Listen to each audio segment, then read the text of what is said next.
Hi, everyone. Welcome back to another episode of the Inquisitive Mamba Podcast. This is episode 37. We have a lot to get into in today's show, but first we have to introduce our guest, Kelly Price. Kelly is a former Gator graduate, and we're happy to have her on the podcast. Thanks for having me. Of course. So I know you graduated from UF in 2015 with a degree in journalism.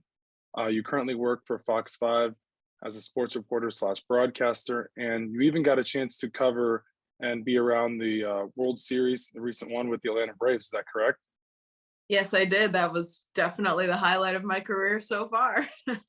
That's awesome. So obviously I want to ask you a few questions about that, but I want to let everyone know, a little bit more about you. So you've covered the Falcons, the Braves, and the Hawks. So my first question for you is, what has been your most memorable experience covering each one of those teams? Yeah, I mean, the thing with Atlanta is there's so much going on from high school sports. Atlanta United, the MLS team that's here, that's where I was this morning, was their preseason practice opening up, or training rather, in soccer. There's so much going on in Atlanta. We do a lot of Falcons coverage. We work as their direct broadcast partner. So I host a show every Friday night for the Falcons. It's called Rise Up Tonight. It's kind of like a late night style show. Think of like, Jimmy Fallon or something like that. That's kind of the vibe that I bring. That's my favorite thing that I get to do with the Falcons. And it's not really, the X and O talk. It's much more, we like to show people what the players are doing outside of, the confines of the football field. Like, what are they doing in the community? What are their outfit choices? What are some funny things that, they're into, their hobbies, whatever. That's what I really love to do with that show. So that's my favorite thing with the Falcons. Obviously, the Braves World Series run was incredible. Baseball is my favorite sport. So that was so fun to cover that. I mean, bucket list item at age 28 to have covered that. So that was really exciting this past year. We also covered the Georgia Bulldogs, who are now the national champions in college football. Yeah. So that's not, the most fun for a Gator probably to cover, but I'm a huge fan of Kirby Smart and what they've done over there. It's actually really fun to cover them. They just like to give me a lot of crap for being a Gator, but so we cover them as well. Things are always busy. The Hawks, obviously, they went to the Eastern Conference Finals. That was tremendous to cover last year, especially because it was so unexpected for that team. They're a little kind of on the low point right now, but hopefully they're on the up and up after a big win against the eventual world champs last night in the Milwaukee Bucks. So they're, in the swing of things as well. I mean, there's always something going on in Atlanta. I mean, high school basketball, high school football are also humongous here. All the things, really. Yeah, no, absolutely. And I'm sure you even got a chance to be around Kyle Pitts or, see what he's been up to. And he had a great rookie year for the Falcons. He got 1,000 yards. So, I mean, it's been pretty cool. You get a mix of Gators, but, the SEC is up there with Georgia. And then, like you said, there's a lot of activity going on for the Atlanta sports area. Absolutely. So what's a typical workday like for you? Because I'm sure it's really busy. Obviously, you're reporting, you're broadcasting, you're covering a bunch of teams. So what's a typical workday like for you? It really changes, and that's what's fun about this job, right? Like, there's no really 2 days that are the same. Like I mentioned earlier, today I went to Atlanta United training. They opened their preseason training today, so I went to go cover a practice. Tomorrow, I'm probably going to go to the Hawks game. They're playing the Timberwolves tomorrow, so it's stuff like that. It just kind of changes all the time. This morning was, I was up early. Tomorrow I'll be up late. Kind of depends whatever's going on, but that makes it fun because no 2 days really are the same. And in this COVID age, things are crazy because, as you can see here, I have like a home studio. So I do a lot of interviews from home now, which is not something that I would have done probably 2-3 years ago, and not something I would have ever thought possible. So there's kind of that hybrid mix as well, as, COVID cases continue to, go up. It's an interesting mix of having, in the field stuff versus some teams are still kind of on Zoom sometimes. And it's kind of all over the place. Yeah, so I know you mentioned that you co-host a show called Rise Up Tonight, and that's with former Atlanta Falcons player Harry Douglas. So maybe tell us a little bit about that, and how did that show start about? Yeah, that's honestly one of my favorite things that I do in this job, like probably the favorite thing that I do in this job, actually. It's an awesome opportunity that I get to host my own show this early in my career. We have the Falcons contract, which means that we're their official broadcast partner. We do all their preseason games on our air. And we also have 3 what we call shoulder programs, which are programs that we completely produce, staff, everything like that. So mine is one of those 3 shows. And the concept of it was that we knew it was going to be a late night show. And when it was kind of figured out that I would be the host, I kind of took the reins of, hey, let's make this like, a Jimmy Fallon kind of show. Let's have a guest. Let's make it fun. Let's have a monologue. Let's make people laugh. Cause that's also my personality. And I feel like it's a really good opportunity to show my personality. And Harry Douglas, who you mentioned, is incredible. He also works for ESPN now as well. And he's also very funny. Our personalities go so well together. And so that's kind of the vibe that we bring on that show. And like I mentioned, we like to showcase the players outside of what they do when they're wearing a helmet and pads, right? Like, what are they doing in the community? What are things that they like to do in their spare time? Who's funny? What's their personality? Like, all the things that make them up as people and not just football players are also what I like to showcase on that show. And I think that also kind of goes into the general vibe of it just being a fun show that people like to watch. Working with one of the, greatest Atlanta Falcons wide receivers ever, obviously next to, Julio Jones and guys like Roddy White, did you ever in your career, as a sports reporter, / broadcaster, think that you'd be working with, one of the greatest Falcons receivers ever or, on a show together? Yeah, it's pretty wild. I mean, and it's one of those things that until I really got to know Harry, it was a little intimidating because, like you said, here's a guy who played in the NFL, had a great career. He also was with the Titans for a couple of years. So he, super connected guy, stays in contact with all of his, former teammates, coaches, all the people he's crossed paths with in his life. And it's intimidating when you first start working with someone like that. But then you realize, hey, this is just another person, right? Like, this is just another person, just like me. He is funny, he has a personality, he, whatever the person's case may be, that's just, Harry and I just get along really well. And that was a huge blessing because it doesn't always end up that way when you get matched with someone like that. So definitely thankful that he's a pro's pro. So I know you obviously didn't start, your sports career in Atlanta. 2 years, I guess, before that, you were at the WGBA, the NBC affiliate in Green Bay, where you covered the Brewers, Packers, and Bucks. Is that correct? Yes. Yeah. So it's actually pretty ironic because on one of my episodes, not too long ago, I had a reporter from NBC 26 who covered the Packers. So small world. But I wanted to ask you, what are the differences between the Atlanta market and the Milwaukee market? Because Green Bay is still big. The Bucks haven't always been big, but as you said, they're on the rise now as they won the championship last year. So, what's the difference between those 2 markets? Lots of differences. Green Bay, I think last time I looked at the DMA rankings, Nielsen ratings, I think they were like 68, 69, and Atlanta is number 6. So that's a humongous jump. It's a humongous jump. Big difference. And I think Milwaukee is 35, if I'm not mistaken, last time I checked. So big difference in all 3 of those. Those are 3 really humongous different sizes of markets. Green Bay itself, Green Bay, the city, is actually smaller than the suburb of Tampa where I grew up and that I'm from. So that gives you a kind of concept of how small Green Bay is, other than the Packers.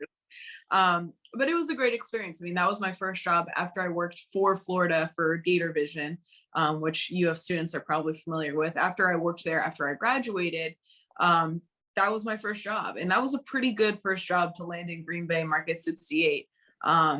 And it was great to cover an NFL team. I always tell people it's kind of like a top 35 market just because of the exposure you get covering the Packers. Because think about it, 32 teams in the NFL, Packers are definitely in the top 10 most years. They weren't very good when I was there, but now they are. That's a huge market to be exposed to, just different media personalities, people that are coming into town, learning how the business kind of works, getting to know agents, all these kinds of things are not things that you get in a smaller size market that doesn't have the Packers in it. So I loved that experience for me. I think everyone should go through those kind of small markets, pay your dues a little bit, get through some of those reps, because when you get to a bigger stage, you're going to be thankful that you had a smaller stage to get started on. The pressure is a lot different in a smaller size market than in market 6 in Atlanta. So there's a huge difference there. The other thing that's very different, just coverage wise, is everyone deeply cares about the Packers, right? Like they care about what the third string linebacker had for breakfast. Like they care about every little detail about the Green Bay Packers. Here in Atlanta, it's very much a who's winning right now kind of vibe to all of the sports, right? Like the Falcons haven't been winning as much, so the fan bases aren't as rabid as maybe they could be. It's kind of a what have you done for me lately kind of market in Atlanta. Whereas in Green Bay, everyone cares about the Packers even when they were terrible, which they missed the playoffs for the first time in like a decade when I was there. So they were literally the worst they had been in a decade, and people still have an immense interest in that team. The Brewers were also really good. I covered them through an NLDS, NLCS run when I was there. The Milwaukee Bucks were really starting their upward trend, which you saw this past year culminate in that championship. So those teams were really good too when I was there. And it was really cool to cover those teams as well and get kind of experience in different sports, which is really important when you move to a market size like Atlanta. Yeah, no, absolutely. And I'm glad you were able to share with us a little bit about, how the two different markets are, because as you said, it seems completely different. And obviously, you got Green Bay, you got Milwaukee, those two right there, and then Atlanta just itself. And I think without obviously, the Packers, Green Bay probably wouldn't even be, as relevant as they are now. And if Rodgers leaves, oh my goodness, the world might come crashing down. But my next part of the show here, I wanted to ask you, I know you brought up Gator Vision, and obviously, before Milwaukee or before Green Bay, Milwaukee area, it was Gators, right? Yep. Yeah, I worked there for a year after I had graduated. I personally haven't worked with Gator Vision. I'm doing some other stuff, with other, Gator websites, but I saw that you worked with them, and I know it is a great way to build your, sports career in social media and as a, broadcaster / reporter. So can you take us a little bit through, that time at that point in your life? Yeah, so I graduated in spring of 2015, and I had been working with Gator Vision as an undergrad student, just, the way that you do when you're an undergrad student, volunteering at events and gripping and doing all the kinds of stuff like that. Anything I could do to get involved and network and stuff like that is what every student really should be doing. That's what I was trying to do, especially because as a journalism major, my whole entire college career was basically like the alligator writing that side. And I didn't really start doing like broadcast video until junior, senior year. So I was kind of like behind the curve on some of that stuff as far as experience goes. So it was really important for me to really get into that side of it. And I thought that coming out of school, I thought I might want to work for a team and not do like traditional local media kind of stuff like what I do now. So working for the Gators was fantastic. I mean, they had some great mentors, great resources, great opportunities when I was there. I'm sure it's only increased in the years since I've been gone. But yeah, I mean, I worked for them undergrad, and when I was graduating, it was a very seamless transition. They were like, do you want to work here as a post-grad position? And I was like, yeah. And so I honestly didn't know how hard it was to get a job, because I immediately just like slid into that role after I graduated. Yeah. And I worked there for the 15-16 like academic year. And then left after that season, again, not knowing how hard it was to actually get a job after that, because that last one was very, very easy for me to do. But it was a great experience. I mean, it was a good like training wheels experience to like professional life. Now, going back in time a little bit, right around the Gators time, I did see, through your bio and some research, I saw that you launched the Gainesville Game Day, the first weekly UF football pregame show. Is that correct? Yeah, that was with the CBS station down there. I don't even know if they still do with that show, but I was there when that happened. Yeah.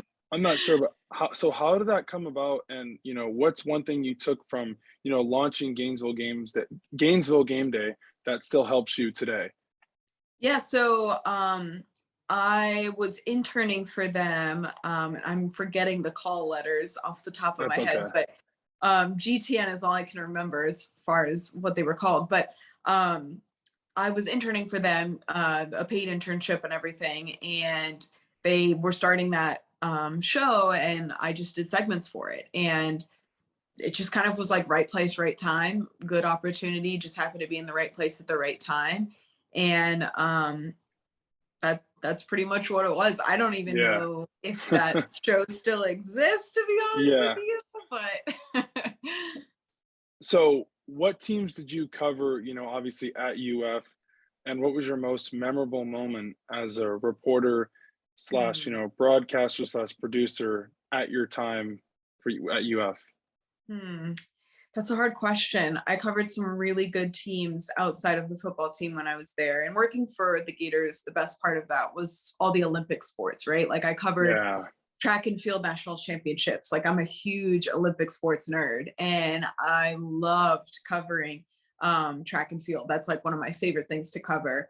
Gymnastics, like stuff like that. I loved covering. I got to go to gymnastics national championships. Wow.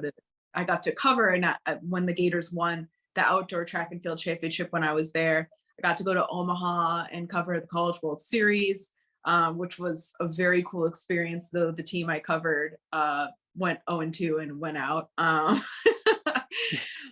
got to do some really cool things working for the team, because you get to travel with the team, and you get to go to all the things and document the history of that team. That was always a cool thing for me, to tell stories of these athletes that don't normally get stories told about them too. That was something that was really important to me, to tell those stories. But yeah, I mean, the only thing I didn't get to cover was the Women's College World Series. I didn't really cover a ton of softball. That wasn't one of my beats when I worked for Florida. But pretty much everything else I got to touch, and that was really cool. Didn't get to do any March Madness because they did not make any March Madness games when I was there. Hoping this year they'll make it. Yeah, but so that's one I didn't get to do, and the football teams weren't very good when I went to school and when I worked there. But all the other sports were pretty fun. They weren't too good this year, but we're hoping for We're hoping for this upcoming season with a new era with Napier, and finally Mullen's gone, and new I'm leaf. excited to see what Billy Napier can do. Too. I get very good vibes from him. I don't know him personally, but I know people who know him, and I've heard really good things. I mean, honestly, after that last season, I mean, can you get any worse? So yeah, it's hard. It's definitely. I was having this conversation. My husband also went to UF. We were having this conversation with someone the other day. I don't know if I was there through Muschamp, McElwain, obviously Mullen now. I mean, I don't know if after any of those coaches got fired, it was in a worse condition than what it is now. I really think right now is the lowest point it's been. I think so too. Through all those guys. Absolutely. Well, because most people thought Mullen was going to come in and save the day, because some people forget that he was the offensive coordinator for the Gators when they won their 2 national championships with Urban Meyer. And he was, pretty good in the SEC for Mississippi State. So I don't know. We'll see. I think it'll be an interesting year. I'm not expecting, them to go to the playoffs, but I'm expecting them to, do pretty well, as most Gator fans are. So the expectations are always high in Gainesville. Absolutely. Yeah, absolutely. So I also saw you interned in New York City with New York One and WTVT in Tampa. So obviously 2 different markets there as well. Yeah. Tell me a little bit about those, and, one thing you learned as an intern. Yeah, so WTVT Fox 13 in Tampa was my first internship in college. And that was actually the first time I ever did anything television related. Because up to that point I had just done writing, and that was my first, okay, maybe I should do this broadcast thing. Yeah. And that was a great experience. I still to this day have a great mentor. Their sports EP is actually the guy who helped me get my current job, because we're all Fox owned and operated stations. And yeah, so that was a great experience. Again, a great lesson for any student or any aspiring anybody is to never burn a bridge. Always stay connected to your mentors. Always check back in with them, and they'll help you out. So that was a great experience for me as a first ever broadcasting experience. I mean, I don't know why they gave me that internship, I'm going to be honest with you, but I was lucky enough to get it and learn a lot from it. As for New York One, that was a really cool experience because growing up, as anyone, I guess, some people just want to go to Manhattan and do the New York thing and try out the big city thing. And I was one of those people. One of my best friends in college was from New Jersey and had gotten an internship in New York City too. So I was really trying really hard to get one in New York City, and it just kind of worked out. And I'm really glad I had that experience living alone in a city like that. At age, what was I, like 21, 22, was a really awesome experience just for personal growth, not just professional growth. And I highly encourage anybody to go out of their comfort zone and go to just a totally random city for an internship, because you'll learn a lot about yourself and what you can accomplish. I'm glad I didn't like move to Manhattan after college, because that's definitely not somewhere I could have like long-term been. It's a very stressful place to be. But I loved my experience there, and covering teams like the Yankees and the Mets. And I mean, that was awesome. that was a great, I was there, and I tell the story all the time. The only time I've ever been starstruck by someone that I'm interviewing or someone that I'm in front of in a sports context is Derek Jeter. And that was one of his last seasons in New York. And because my grandpa was a huge Yankees fan growing up, so I always watched the Yankees. And so when I saw Derek Jeter, I'm holding a mic in front of his face, I was like, holy bleep, that's Derek Jeter. Like that is just that one of those moments for me. But that was a good learning experience for that too, learning how to, again, be a professional and conduct yourself in a setting like that. It's just different when you're not in a college town where half of the people are student reporters, how to conduct yourself in market number one. It was a very cool experience to do that. I'm glad you brought that up, because I actually had a sports reporter that works for Sports Illustrated and writes stories and does cover the Yankees and that whole New York sports town. And he said it's something else up there. It's a lot of work and it's fun, but he said the hours are crazy, because you never know that it's, one of the biggest markets in the world outside of sports too. So there's always something going on. And as you mentioned, it's, a crazy place to live. But I also did see that, in some point of your career, you did freelance. Is that correct? I have freelance. Yeah. I mean, in college, mostly, not really since college, but mostly in college. Yeah. What was your biggest breakthrough story as a freelance journalist, and how long did you freelance for? Was that just in college? I'm sorry, someone's calling me. Hold on one second. That's okay. Oh, sorry. Sorry about that. No I'm sorry. Remember what the question was? Oh, freelancing. Your biggest breakthrough story as a freelancer, and you said was it mainly in college? Yeah, I mean, you know how it goes in college. You just kind of freelance for whoever will pay you money to do anything. Absolutely, yeah. Well, that's what I'm in that position right now. Yeah. I mean, obviously doing the stuff for the TV stations there, like my GTN or whatever, that was good experience for just learning how to be on camera, because every rep counts at that age when you're just learning how to like talk in front of a camera and how to conduct yourself and how to be comfortable in that setting. But I think the things that I'm most proud of from freelancing, in college and stuff is my writing. I'm super proud of what I was able to do, freelancing for like the Tampa Bay Times. I did a lot of feature stories for them in college, worked very closely with them in high school and in college. Because I knew I always wanted to do journalism. There was never another career path that I wanted to do.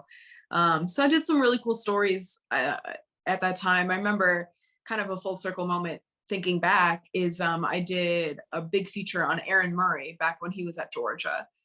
He's from Tampa, and he had, some family issues going on around the time they went to the SEC championship. I think it was, I'm gonna forget the date, but I think it was like 2014, maybe.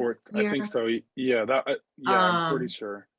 In my brain, that's what I'm thinking. But I did a story on him about that time for the Tampa Bay Times. And it's a full circle kind of funny thing now, because I've seen him around, Athens and in Atlanta for Georgia stuff now. And it's a funny thing that I did this feature on him when I was in college and he was in college. But that was a cool story I got to do. Just a lot of kind of random features that I would do in college. They were they were a great resource for me to just continue, again, learning how to conduct myself in a professional environment.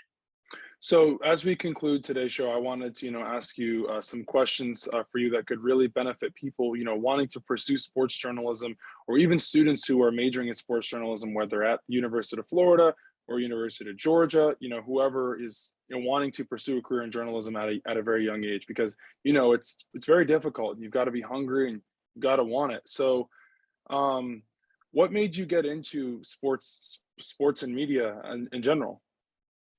Yeah, I mean, growing up, I guess like in high school age and stuff, I always knew that I loved writing, and I got involved in the newspaper at my high school. And there's this thing called the Poynter Institute in St. Pete, which is near where I live in Tampa. And they at the time used to own the then St. Petersburg Times, now the Tampa Bay Times.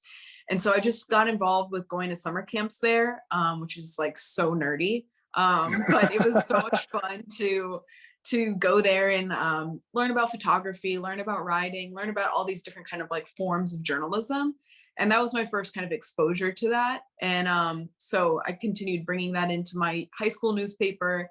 I started working with the Tampa Bay Times when I was in high school. We launched a double county, basically, newspaper called TV2 that was like a off branch of the Tampa Bay Times when I was in high school. I don't think it exists anymore. But it was around for like probably 5 years after we launched it. That was their kind of outreach into high schools in Pinellas and Hillsborough counties there. And that was a cool experience for me to really know this is what I wanted to do, right? Like I always loved sports just growing up. My family's from Texas. Like I grew up watching Texas A&M every Thanksgiving.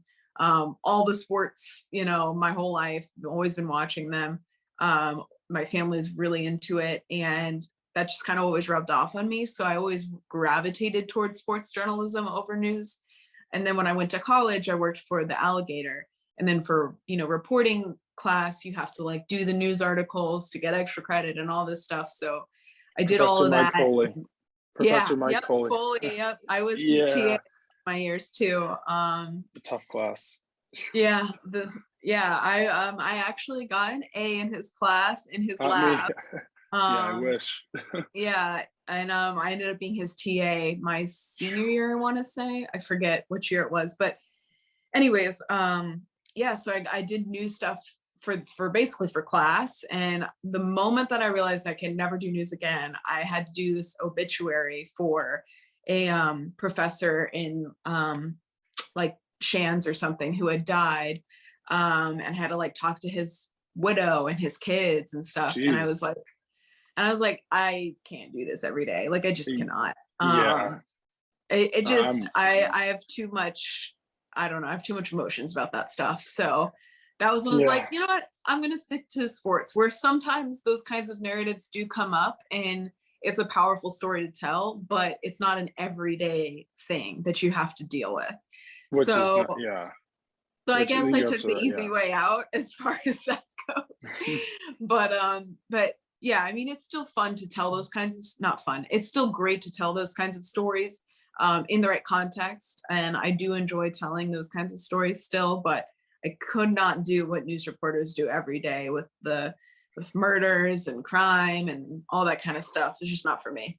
So when somebody asks you, what's the best, when they ask you, you're like, all right, I love my job, but what do you think is the best thing about your job? Oh, that's a great question. I think the best thing about my job is just the freedom and the opportunity that I have. I have a great department around me. First of all, I have the best coworkers in the world. We all work super well together. All of our personalities really mesh well together, which is extremely, extremely rare. And I think the best thing about it is we all help each other, and all of us have great opportunities that complement each other. And like my show is a perfect example. Like there's not a lot of people who work in local television who can say they have their own show, especially in sports. And it's a great opportunity that I was identified for that and able to execute it. And it's my baby. I think having the creative freedom and having like managers trust too is a very cool thing about this that kind of goes hand in hand with the opportunity. I was given the opportunity, but now I also have the trust to kind of take that opportunity and make of it what I want to. And that's really cool that I have that kind of creative freedom to make it what I want it to be. So obviously, working in sports and sports journalism, broadcasting, reporting, it's not always roses. It's not always the best, because there's going to be tough days, just like in every job. Sure. What do you think the most challenging thing is about your job? The most challenging thing. That's really tough. I think the most challenging thing that I'm getting a lot better at is turning things off and having a work-life balance, because especially Yes. when you're trying to be a go-getter, trying to make that next step in your career, trying to make a name for yourself, it is so tough to kind of put some space between you who you are, your personal life, your happiness, your mental health, and Yes. this like 24/7 news cycle that's like crazy all the time, right? Like that was something that I really had to teach myself when I got here, is like, I'm paid to do a job that I love and that I'm so thankful for, but it is just a Yes. job at the end of the day. Like I am Yes. my own person outside of this job. And I know that's like kind of a deep answer, maybe not what you were looking for, No, it's but okay. Everyone has their own answer, and it's yeah. perfectly fine. But even going back to like relating this back to college students, this is something that I take great pride in looking back. When I was in college, I did not allow myself to work Florida football games, because I said to myself, I only have 4 years to go to these games as a student, do what I want before the game and after the game, and go to them as a student, right? Like you will never have that opportunity again. I know it's kind of different in COVID times now, but that was something I made a huge point of emphasis for myself, to always be able to enjoy those times as a student. And Absolutely. I think a lot of students get lost, student journalists get lost in like, oh, I need to make sure that I'm doing the most that I can, and I need to make sure that I'm like giving myself a great career opportunity. Like there's times for that, but there's also time for you to be an 18, 19, 20-year-old kid going to an SEC school where you get to go watch, great football be played. Absolutely. And I think a lot of college students forget about that in the rat race to kind of like, get their career started, which is an admirable thing, but I'm super proud of myself that I stuck to my inhibitions about that. And I think that's something that translates when you become a professional. Like you have to have that balance of like personal life versus work life. Like, I love sports just as much as the next person, and covering it and being around it is all well and great, being around the football players, basketball players, but like you said, there is some point in your life, or your 4 years in school, where you need to have that balance, because Yeah. at the end of the day, it's not going anywhere. As long as you get your work done and your assignments and Yeah. everything like that, it's going to be all right. If you miss that one post on the forum or a tweet, you're going to be all right. You're going to live.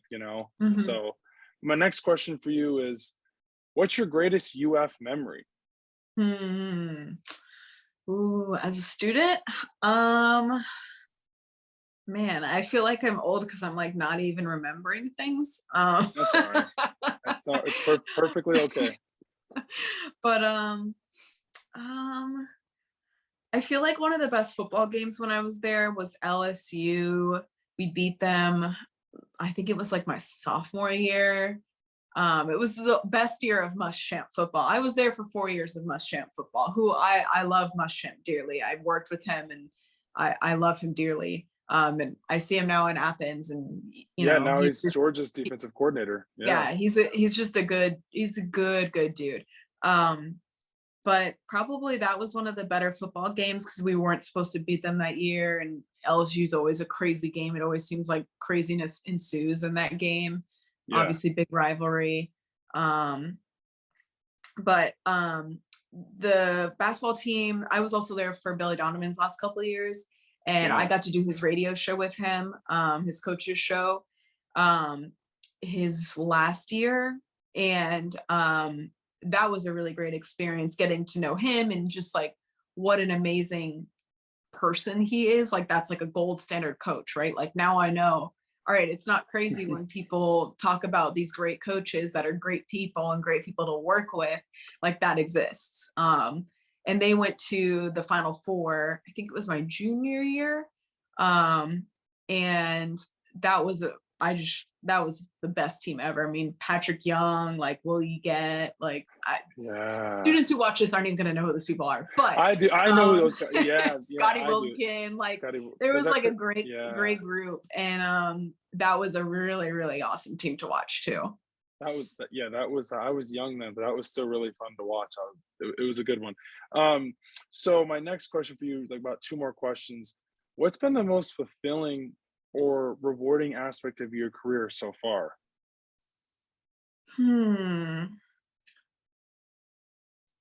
That's a tough question too.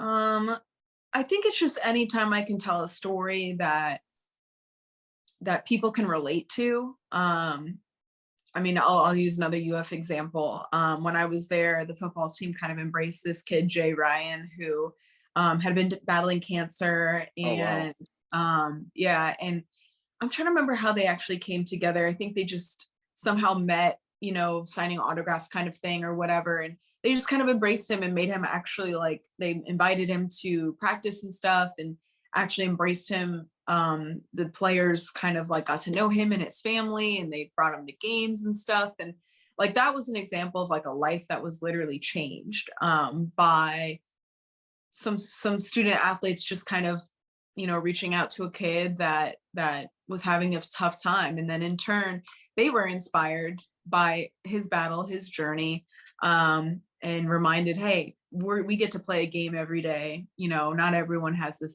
opportunity. Stuff like that. Those kinds of stories are the ones that are rewarding because they make you feel something. I always used to say, like, Tom Rinaldi has the best job when he worked for ESPN, when he got to tell those tearjerker stories every day. Because those are the stories that really matter. And those are the stories that not only change lives, but just like really affect people. Not just, oh, I'm going to cover this game, who's going to win, who's going to lose. It's like how sports affects people and their day-to-day life. Those are the kinds of stories that are rewarding for me to tell. So my last question for you here, I hope I didn't bore you or I didn't give you too many questions, but an important one. What advice would you give to students who are trying to find opportunities and make connections in college, and for, sports and media, sports journalism, writing, broadcasting, producing? What is your best advice for, a young journalist? 2 things: to network the hell out of Gator Nation, everyone you meet, every person you come into contact with, and don't burn those bridges, because you never ever know when you'll see that person again, or you might know someone who knows that person. This industry is so small. It is insane. And you don't want that kind of thing to come back and bite you. And second of all, don't say no to anything. Just go do everything that you can, get every rep in that you can, whether it's paid at first or not paid. Sometimes those are good opportunities to get started. Everyone has to start somewhere, right? And it's hard to say no to things when you don't know what it can lead to, because again, kind of going back to the networking thing, you never know where a door might open.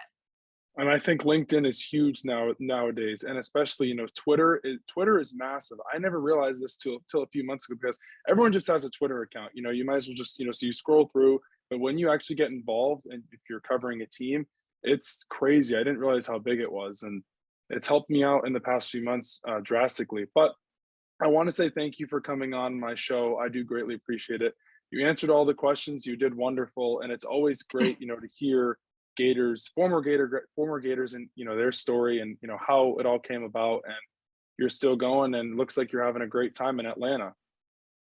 Yeah, I love it here. I'm so happy here. And that's the thing, even if you start in a job that you don't love, or it's not going to be where you're going to be forever, things always lead to other things. And like my job in Green Bay, it's not a job I would have wanted to have for a bunch more years, but it got me this job, and I'm so happy in this job. And that's another thing, like, you never know where things are going to lead. Exactly. And the last thing I will say is you never know. One door closes, another door opens. And on that Absolutely. on that note, that does it for us. I want to say thank you again for coming on. We are on Spotify, Apple Podcast. We throw out TikTok and Instagram clips, and our last podcast hit 40 plays, and we're almost up to 600 plays all time for 36 episodes. So thank you again, everyone, for watching us and tuning in, and we will see you next time.